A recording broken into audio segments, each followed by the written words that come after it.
Pin. So, John Rodman with the Preservation Society of Newport County, the Director of Museum Experience, want to welcome you to the Navigate Credit Union Broadcast Center. Thank you. This sounds like fun. This is going to be fun. You've had a very busy day, which is why we wanted to invite you up here to Providence to let folks know what's going on in Newport. And the big goings on in Newport today was the groundbreaking of the Visitor Center at the Breakers. It was indeed. We had about 250 people who literally kind of thronged the front lawn of the Breakers for the ceremony, and it was just a marvelous time. We started bright and early at 9 a.m. and we had all kinds of folks, including the Vice Mayor of Newport. Mayor Winthrop is out of the country, so Lynn Segley, who's the Vice Mayor, was on hand. We had a representative from the governor, Laura Salamano, who is the Chief Marketing Officer for Rhode Island, was there, along with Evan Smith, who is the Executive Director of Discover Newport. And we had the entire team who have designed the building and the landscape. And after a few remarks by each one of the people who were participating, we put those shovels in the ground and we turned the first earth. And in a year from now, we expect to open a state-of-the-art 21st century hospitality center, perfectly nestled into the landscape of the Breakers, literally not visible from the main house and virtually invisible from Okra Point Avenue, and servicing the needs of the 450,000 people a year who come to see the Breakers. Fantastic. So that was going to be my first question. The time frame, as you are anticipating, is just about a year. Exactly. The contract calls for between 365 days and 395 days to completion. So if I were a betting man, I would say that we'll probably open around the 4th of July next year. And you'll have another big ceremony at that point. I can only assume. I think we'll probably cut a ribbon and have another party. Yes. So what can folks expect if they go to the Breakers now while there's construction going on? What do you anticipate? What do you tell the folks? You know, maybe pardon our dust, but as you said, it's set away from the main house. It's not right where folks go. I'm sure you're talking with folks. How do you anticipate this transition period?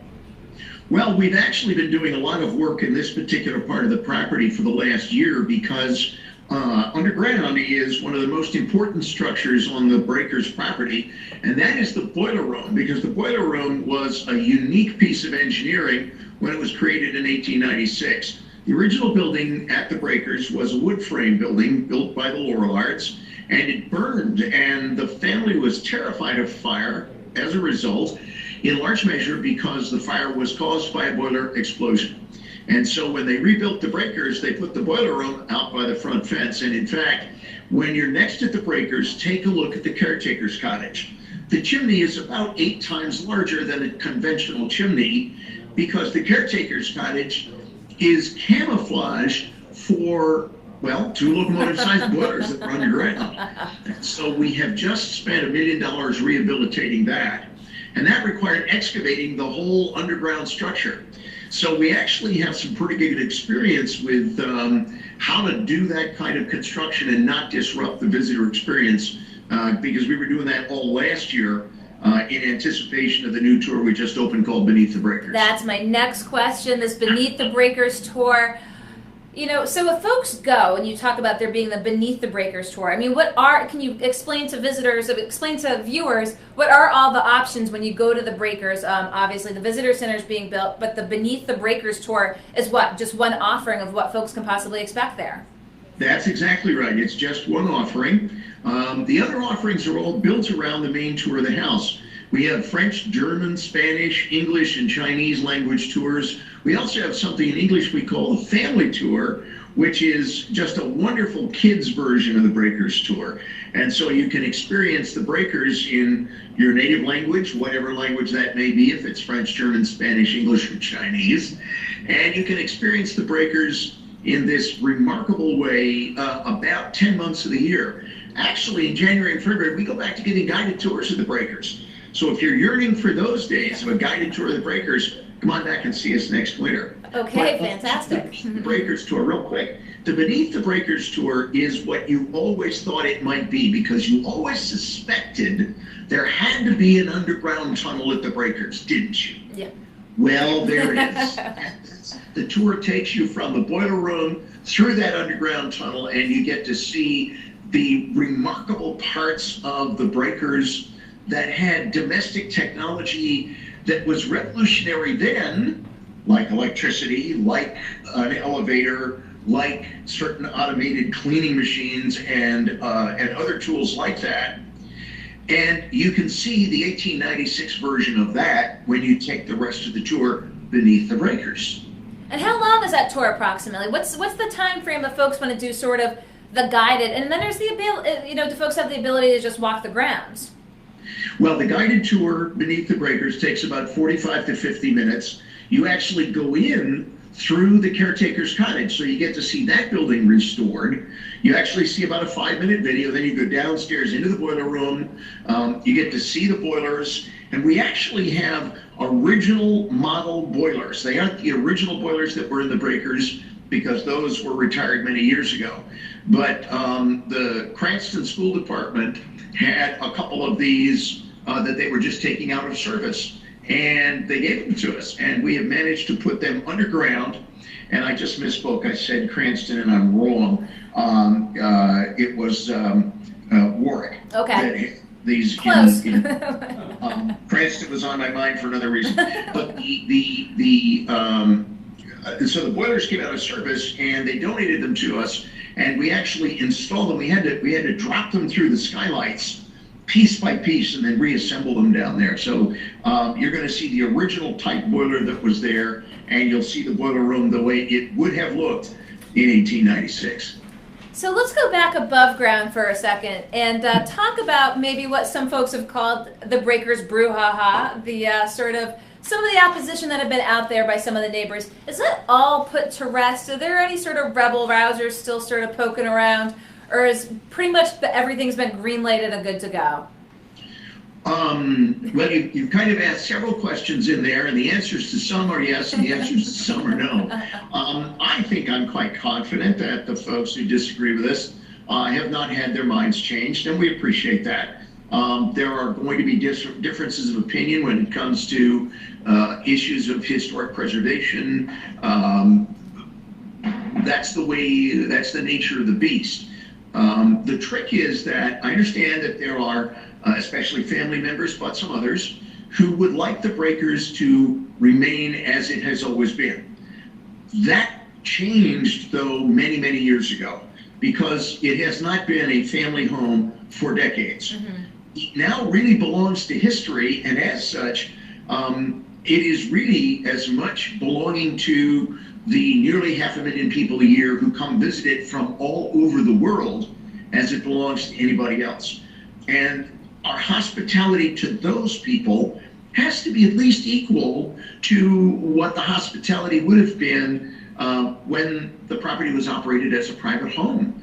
And so in our minds, the opportunity for restrooms right at the front of the property when you get off the bus or get out of the car, the opportunity to sit down on a hot day, get a cool drink, buy your tickets indoors.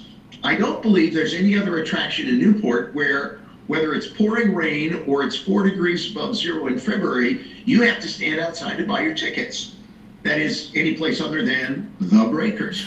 So tickets indoors is probably a fine piece of hospitality. Those things are important. And those things are going to be done as we've decided in such a way that it's virtually invisible. It'll be easy for the visitor to find the entrance right there next to the caretaker's cottage, and it will be easy for them to go from there right straight to the house. One thing I do want to speak to, and this is really important, there is a dispute right now about whether or not the caretaker's cottage is or is not a contributing feature to the National Historic Landmark designation. Our answer to that is very simple. We treat it as a part of the designated property. Mm-hmm. We treat it as a contributing feature. And frankly, so did the Rhode Island Historical Preservation and Heritage Commission when it approved this plan. The interesting thing is the negotiations between the Preservation Society and the Historical Commission took place in the caretaker's cottage. They literally came out with their yardsticks and their rulers, and they said, this close and no closer here, this close and no closer there. Please move your building so many degrees and so many feet in this direction. And we did literally everything the Historical Commission asked us to do. Mm-hmm. Well, here's a question for you as a, brought it up. It wasn't just local press, it was a national press. Was there any upside to it, maybe all PR being good PR, sort of everyone loves a good little soap opera amongst rich people? Was there sort of that element to that, do you think? Well, would I rather not have had all the publicity?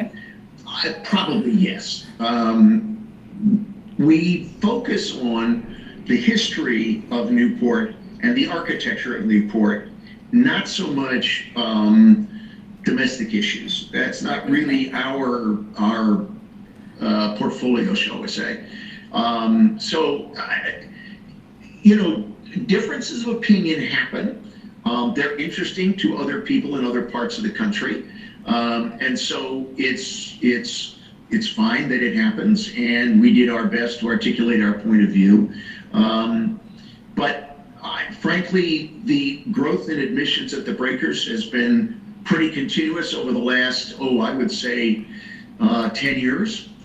We've gone from 750,000 people to 1 million people visiting all of our houses. And we've gone from about 400,000 to about 450,000 people visiting the Breakers. And a lot of that, frankly, is the amazing things people say about us in places like TripAdvisor. Fantastic. So, and the Breakers are just one piece, and we wanted to get you today because of the groundbreaking for the Visitor Center, but just one piece of the overall picture of what you do and what's on tap for the summer of 2017. So as we have you here on Skype, lucky to do so, hopefully we'll make it down to be there in person soon. What do you want to let folks know to look for down in Newport in the coming months? Well, let me start with the fact that this coming Saturday is opening day for the houses that are open only in the summer. Okay. So houses like Isaac Bell House and Kingscote, Green Animals, Chepstow, those houses are now opening, and you'll see those in all of our properties open starting this coming Saturday and open all the way through Columbus Day. Really important, a couple of things that are going to be a lot of fun. First of all, Pierre Cardin is coming to Newport in person, and on June 17th, he is going to be hosting a runway show of his fashions, a 70-year retrospective of Pierre Cardin fashions, including new this year Paris designs. And that is something that is going to be an amazing afternoon and evening because he's celebrating his 95th birthday with us. That is phenomenal. And I'll tell you, if you didn't see him go local, I do believe Russ Moore put Pierre Cardin on the hot list for coming to Newport just for this event. Can folks still get tickets? You bet. And all you have to do is go to www.newportmansions.org. Right there on the homepage, there's a great big mugshot of Pierre Cardin himself, and you click on that and it takes you right to the page where you can learn all about it and purchase tickets. I want to add the fact that a ticket to the runway show means a meet and greet with the man himself. You will get to spend time with Pierre Cardin, wish him a happy birthday, participate in a little champagne toast. And then there's an exhibition which opens day after tomorrow and runs all the way through next January at Rosecliff. And that is a much larger retrospective as well on the Pierre Cardin fashions. We've also got some new tours coming up this summer. It's going to be a lot of fun down here at the Newport Mansions. Well, we appreciate your taking the time to fill us in a little bit what's going on with the Visitor Center at the Breakers, what we can expect in the coming year, the Beneath the Breakers tour. Always good to know what's going on down in Newport, especially it definitely feels like summer up here today in Providence. Do you feel the summer down there today, John? Well, I'm going to tell you, we started the day with the most magnificent sunrise you've ever seen on the lawn of the Breakers, and the afternoon is continuing along just as exciting as the whole day has been. We're very, very happy that so many people turned out. Like I said, we had about 250 people on hand today. It was a very, very exciting opportunity. And gosh, the season is off to a roaring start. Don't let me forget to mention, by the way, the flower show. That's coming up in the end of June. There are tickets available for that online. And we've got some very good surprises at the flower show. Surprises at the flower show. Oh, come on, you're on the news. Give us one little hint. You can't tell us anything. Give us a hint. Okay, I'll tell you about one thing. We are going to add something called Feast Under the Stars on Saturday night. We're going to lay out a giant Tuscan table. That's just one long table in front of Rosecliff. And we're going to show a film called The Little Chaos. And it was Alan Rickman's last film. And it's a story about the hypothetical question, what if there were also a woman landscape architect working at Versailles? A little chaos. It's very fun. Stars. That's just one of the surprises for the Newport Flower Show. Sounds fantastic. Well, John Rodman, I appreciate your taking the time on a very busy day to let folks know here in the Go Local studio. Hopefully we'll see you soon. I'd love to see you up there. Thank you. Take care. Appreciate it. Well,